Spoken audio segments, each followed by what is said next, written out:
Single dad janitor kisses the CEO's untouchable daughter, leaving everyone speechless. What seemed to be a woman playing a complex game of corporate chess, always 10 steps ahead, made a move that left the entire world speechless. And she used the most unexpected piece on the board to do it. The janitor who cleaned her office. Was it a declaration of war against her mother? A reckless bet? Or something else entirely? We're going to tell the story of the moments that led to that shocking kiss. Before we begin, let us know where you're watching from in the comments. Enjoy the story. Leo Vance's world smelled of industrial wax and stale coffee. It was a world measured in polished square feet, in the rustle of replaced trash liners, and in the solitary hum of a floor buffer echoing through the empty halls of Sterling Enterprises at 1 in the morning. To the executives who strode past him during the day, with their expensive shoes and far-off gazes, Leo was invisible. A functional shadow, a cog in the machine that kept the engine of their success running smoothly. But at night, the building belonged to him. He was the silent king of a castle made of glass and steel. Each floor was its own kingdom, and he knew its secrets. The faint coffee stain on the carpet near the junior accountant's cubicle, who always worked late and vibrated with anxiety. The solitary cactus on a 42nd floor windowsill, which a data analyst watered with an almost religious devotion. He knew the crumbs of hurried lunches, the crumpled notes tossed in the trash, the sighs left behind in the rarefied air of power.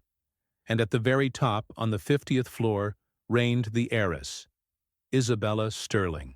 To Leo, she wasn't a person. She was a phenomenon. A perfectly contained thunderstorm in a designer pantsuit.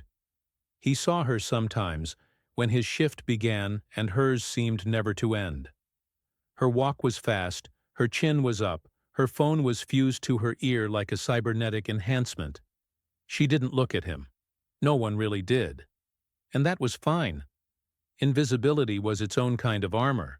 That night the company had closed a billion-dollar merger, and the credit was all hers. Leo watched the celebration from a distance as he cleaned the lobby's towering glass walls. Champagne was poured into delicate flutes, smiles were exchanged that didn't reach the eyes, and the applause was polite and restrained. He saw her mother, the formidable CEO Victoria Sterling, give her daughter a cool, appraising nod. It was a gesture of approval, but it held no warmth. It looked more like a successful transaction than a mother's embrace. Later, when silence had reclaimed its throne, Leo found Isabella alone in the panoramic boardroom, staring out at the city lights. Her champagne flute sat beside her untouched. She had conquered the world, but she looked like the loneliest person in it. A week later, the crack appeared. Leo was emptying the wastebaskets on the executive floor when he heard the voice. It wasn't shouting, but its controlled fury was far more terrifying. Victoria Sterling's voice, sharp as a scalpel, sliced through the slightly ajar door of the main office. "A rookie mistake, Isabella. A mistake that cost us our leverage. I expected better from you." Silence. Then Isabella's voice, low and tight. "I'll fix it." "No," her mother countered. I'll fix it. You'll stay out of it." When Leo passed the doorway, he saw Isabella standing in the middle of the room, her back to him. Her shoulders were rigid, her body perfectly still. Victoria was already gone. She stood there for 1, 2, 5 minutes. A statue of ice. He continued his work, respecting the silent perimeter of her pain. Later, around 11 p.m., he returned to the floor for his final sweep. Most of the lights were off. He assumed she had left. That's when he heard it. A low, choked sound. He stopped his cart, his heart thumping a little harder. It came from her office. Cautiously, he peered through the frosted glass of her door. Her silhouette was hunched over the massive desk, her head buried in her hands. Her body was shaking with silent, violent sobs.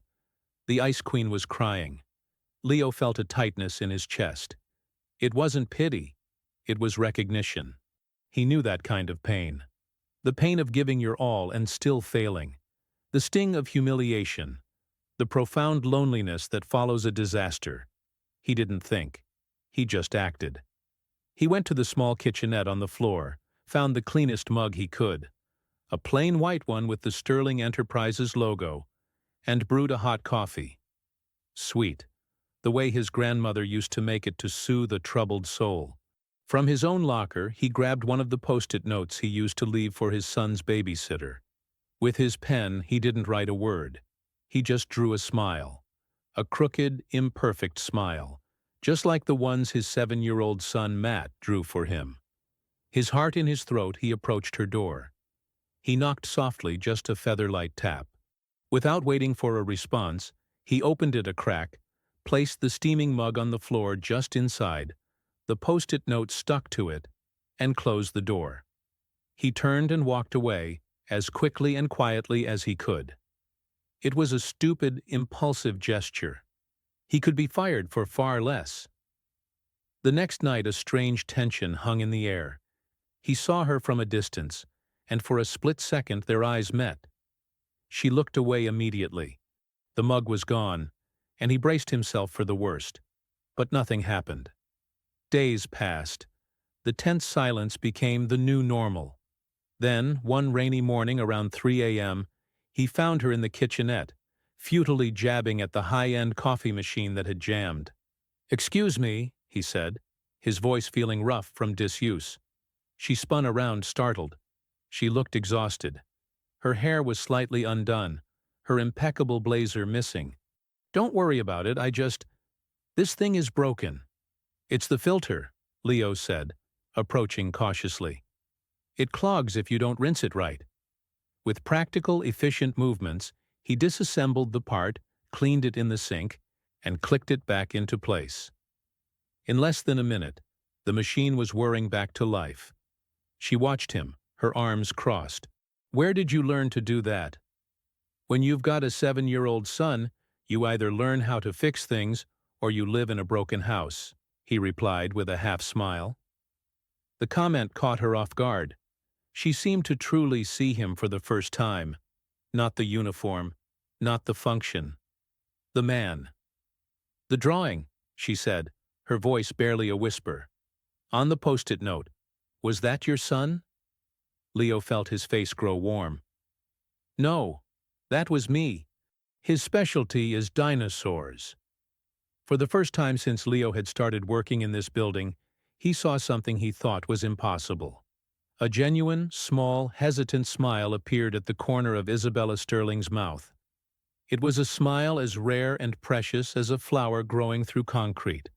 In that moment, the invisible barrier between the 50th floor and the sub-basement trembled, and a new, dangerous question hung in the silent early morning air. What happens now?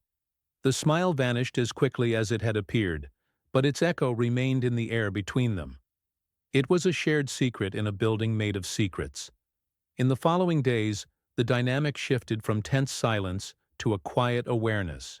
Leo would be polishing the marble floors, and he would feel her gaze from the other end of the hall. She would be walking to the elevator, and her brisk pace would slow almost imperceptibly as she passed him. They didn't speak, but the silence was different now. It was filled with the unspoken memory of a shared moment of vulnerability. Their conversation started in fragments, late at night, always by chance. One night she found him carefully re-gluing the spine of a discarded book he'd found in the recycling bin. "It's Moby Dick," he explained, almost embarrassed. "My son Matt is just old enough. I thought, well, it's a shame to see a good story thrown away." Isabella, who had only ever known books as Kindle downloads or expensive first editions on her mother's shelves, found herself asking about Matt. It was the key that unlocked him. When Leo spoke of his son, a warmth spread across his face that chased away the weariness. He spoke of scraped knees, little league games he could only attend on weekends, and the nightly ritual of checking for monsters under the bed. He wasn't just a janitor. He was a father, a warrior, a protector of a 7-year-old's universe. Isabella, in turn, found herself talking about things she hadn't voiced to anyone. Not about business, but about the suffocating pressure of her name. The feeling of living a life that had been designed for her before she was even born. In Leo's quiet, non-judgmental presence, she wasn't Isabella Sterling, the heiress. She was just Isabella. And to him, she was no longer the untouchable ice queen, but a woman with her own burdens, her own quiet desperation. But their secret world was not invisible to everyone. Marcus Thorne, a senior VP with slicked-back hair and a predatory ambition, had long considered Isabella his ultimate prize, both personally and professionally. He noticed the subtle shift in her, the slight softening of her edges. He saw the way she would linger on the 50th floor long after everyone had gone. One night, driven by a gnawing suspicion, he reviewed the security footage from the executive wing's internal cameras, something he was not authorized to do. And he found it. Hours of footage, night after night, of the heiress and the janitor, talking near the coffee machine, sharing a quiet laugh in an empty boardroom. To Marcus, it was an insult, a threat. He couldn't comprehend what she would see in a man like Leo unless there was something else at play. Blackmail? Espionage? The thought took root in his mind, twisting into a venomous certainty. He decided to act. The blow came on a Tuesday. Leo was finishing his shift, thinking about the pancakes he'd promised to make for Matt in the morning, when two stern-faced security guards approached him. "Mr. Vance, we need you to come with us." He was escorted to a sterile, windowless room he'd never been in before. Victoria Sterling sat at a steel table, her face an impassive mask of granite. Marcus Thorne stood beside her, a smug, triumphant look in his eyes. On the table was a thin data drive. "This drive," Victoria began, her voice dangerously calm, "contains the proprietary algorithm for our new logistics software. It was found in your locker during a routine security sweep." Leo's blood ran cold. "My locker? That's impossible. I've never seen that before in my life." "Really?" Marcus sneered. "You've been spending a lot of time on the 50th floor after hours, haven't you, Leo? Getting friendly with people. Maybe you saw an opportunity." Leo felt a surge of rage, but he held it in check. He knew what this was about. He looked directly at Victoria. "I am a janitor, ma'am. I clean floors. I have never, and would never, steal from this company." His voice was low and steady, filled with the simple, unshakable power of the truth. "Your employment is terminated. Effective immediately," Victoria said, ignoring his plea. "Given the circumstances, we won't press charges. For now. You have 10 minutes to collect your personal belongings and vacate the premises." The walk back to his locker was the longest of his life. The eyes of his fellow night shift workers were on him, a mixture of fear and pity. He packed his small bag, a worn paperback, a photo of Matt, an extra set of work gloves. The humiliation was a physical weight, crushing the air from his lungs. He was ruined. How could he explain this to his son? How could he find another job with this shadow hanging over him? His name, the only thing of value he truly owned, had been stolen from him. The news hit the 50th floor like a silent earthquake. The official story was that a night shift worker had been caught in an act of corporate espionage. No names were mentioned, but Isabella knew. She felt it in the pit of her stomach. She saw the triumphant look on Marcus's face and the cold finality in her mother's eyes. That night, she sat in her office, the skyscraper unnaturally quiet. The space that had become a sanctuary for her secret conversations now felt like a tomb. Her mother's voice echoed in her head. "Sentiment is a liability. Trust is a currency you don't give away for free." She had allowed herself a moment of weakness, a flicker of connection, and this was the result. A good man's life had been destroyed. For 2 days, Isabella was the perfect ice queen. She was ruthless in meetings, her focus absolute, her demeanor colder than ever. She ignored Marcus's attempts at conversation, treating him with a chilling disdain that made even him nervous. But beneath the frozen surface, a storm was raging. She was replaying every conversation, every gesture, every detail of the accusation. And it didn't make sense. The Leo she knew, the man who spoke of his son with such love, who found dignity in an honest night's work, was not a thief. Driven by a certainty she couldn't explain, she did something she had never done before. She decided to betray her mother's deepest principle. She chose to trust someone. Using her executive access, she pulled the security logs for the entire week. Not just the footage, but the digital footprints. Who accessed what files, when, and from where. She cross-referenced the server logs with the camera feeds, working through the night, fueled by coffee and a cold, burning fury. And then she found it. A tiny discrepancy. A ghost in the machine. Marcus had accessed the algorithm file at 10:17 p.m. The camera footage showed him in his office at that time, but the security records for the locker room showed the locker he'd allegedly planted. The drive-in had been opened with a cloned keycard at 10:23 p.m., a time when Marcus was conveniently on a conference call, giving him an alibi. The card used belonged to a security guard Marcus frequently played squash with. It was a brilliant frame job. Almost perfect. But he had underestimated her. He had seen her as a prize to be won, not as a predator in her own right. The next morning, she called an emergency meeting of the board. Her mother was there. Marcus was there, looking confident. "We have a security issue to discuss," Isabella began, her voice calm and measured. She didn't present her findings as a defense of Leo. Instead, she framed it as a profound failure in corporate security, instigated by a senior executive.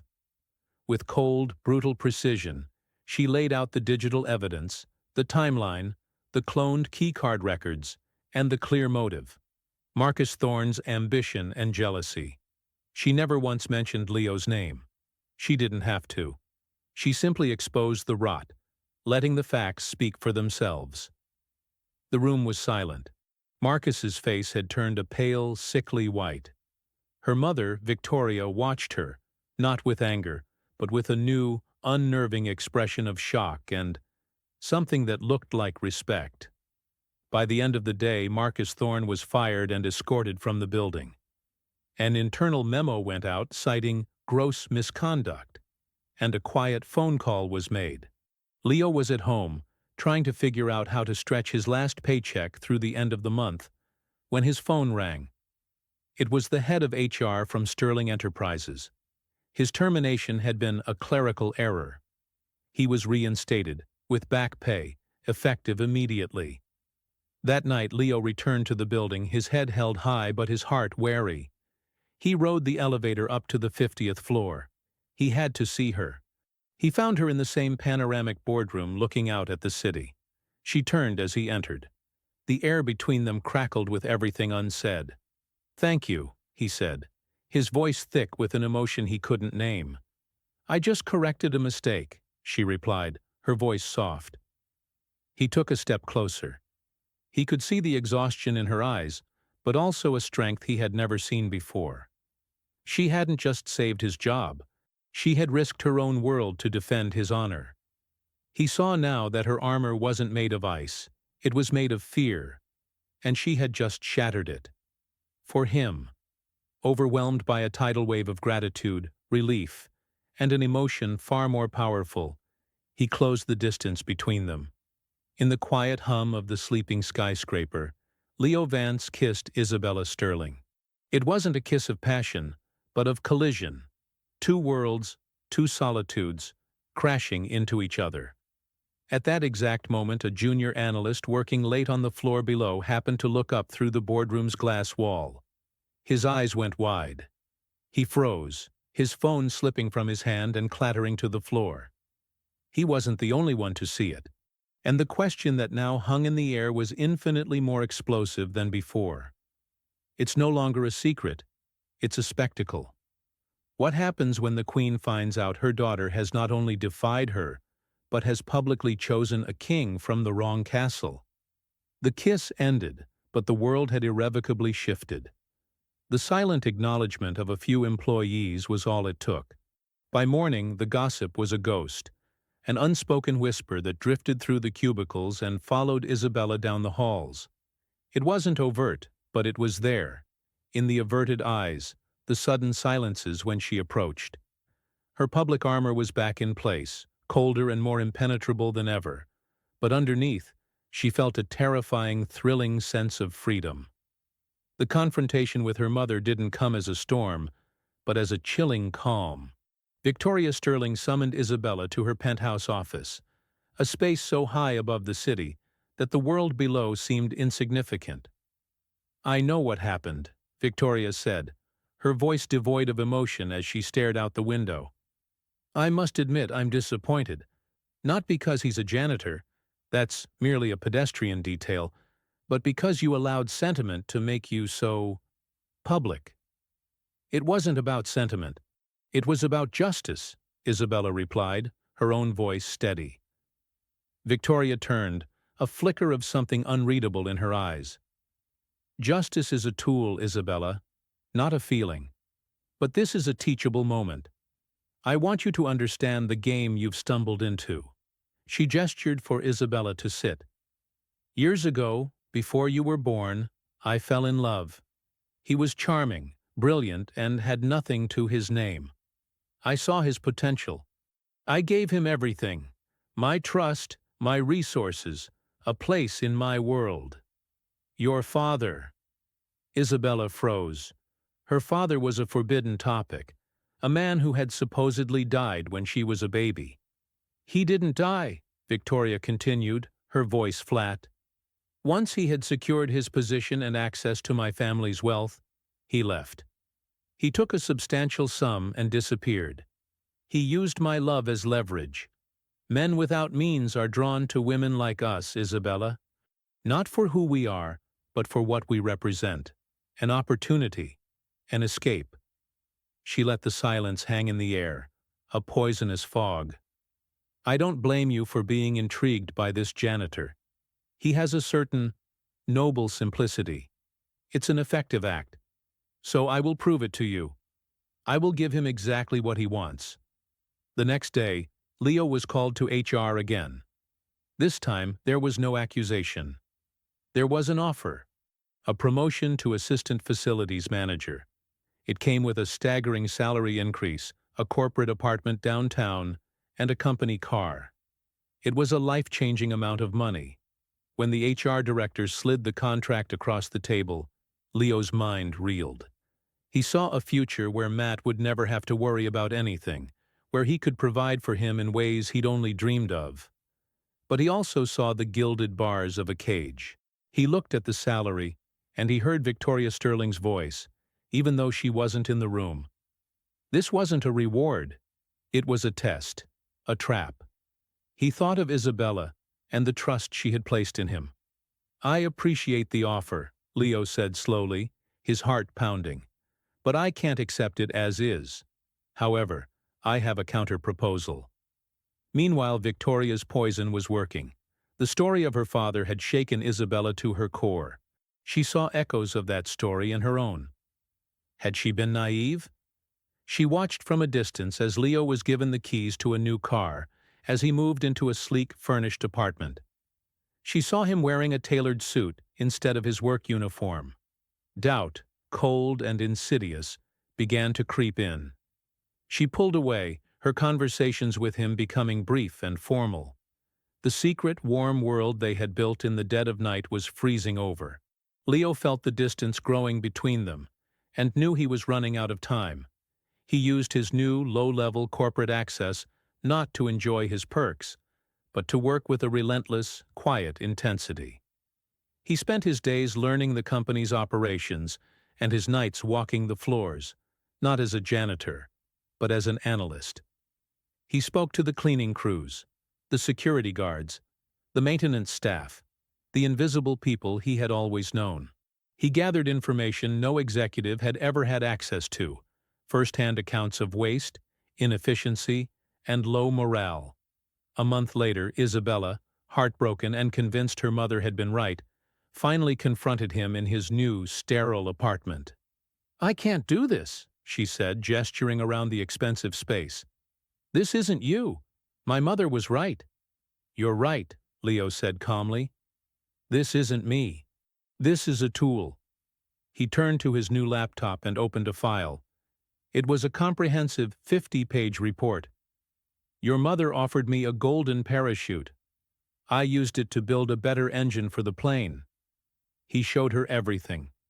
A detailed logistics and morale overhaul, backed by data and hundreds of hours of on-the-ground research. His plan would streamline operations, improve employee retention in the service sector, and save the company millions, far more than the cost of his new salary.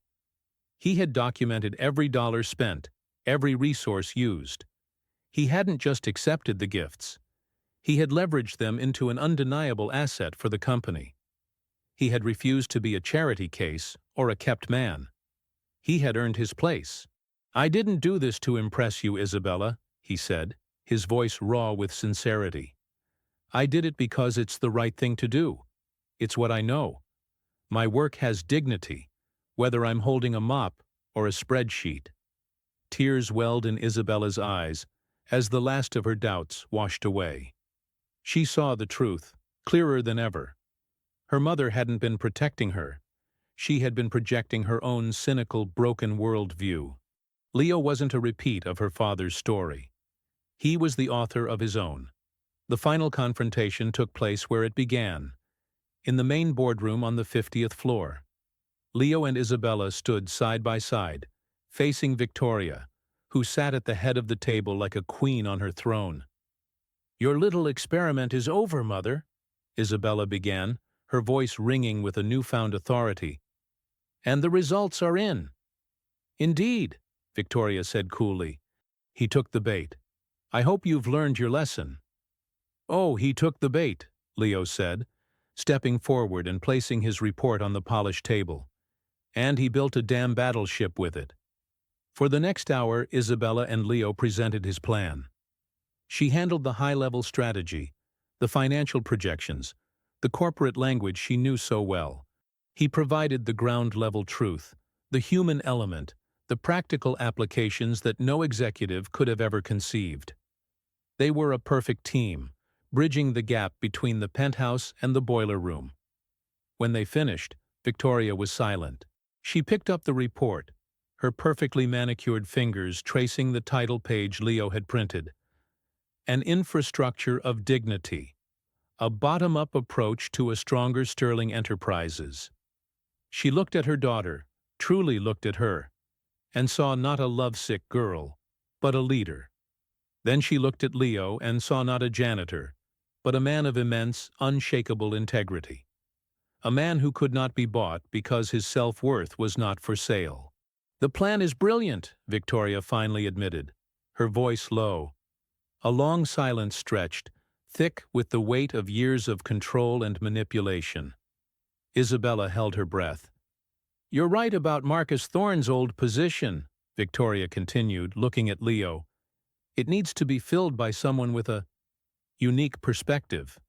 The job is yours. No strings attached. This time, you've earned it." She stood up, her icy composure cracking just enough to show the weary woman beneath. She looked at Isabella. "Your father, he was a weak man. I see now that I have spent my life preparing for his return. I never prepared for the possibility of meeting a strong one." It wasn't an apology, but it was something more valuable. An admission. A surrender. Months later, the skyscraper felt different. A new energy buzzed through the halls. The invisible people felt seen, and their renewed pride in their work was reflected in the company's bottom line. Leo Vance, the new VP of Operations, still walked the floors late at night sometimes, but not with a mop. He walked them with Isabella Sterling, the company's new president. They would stand in the panoramic boardroom, no longer as a janitor and an heiress, but as partners, looking out at the city lights. A kingdom they were now building together, on a foundation of dignity, and a love that had been tested in the crucible of prejudice and found to be unbreakable.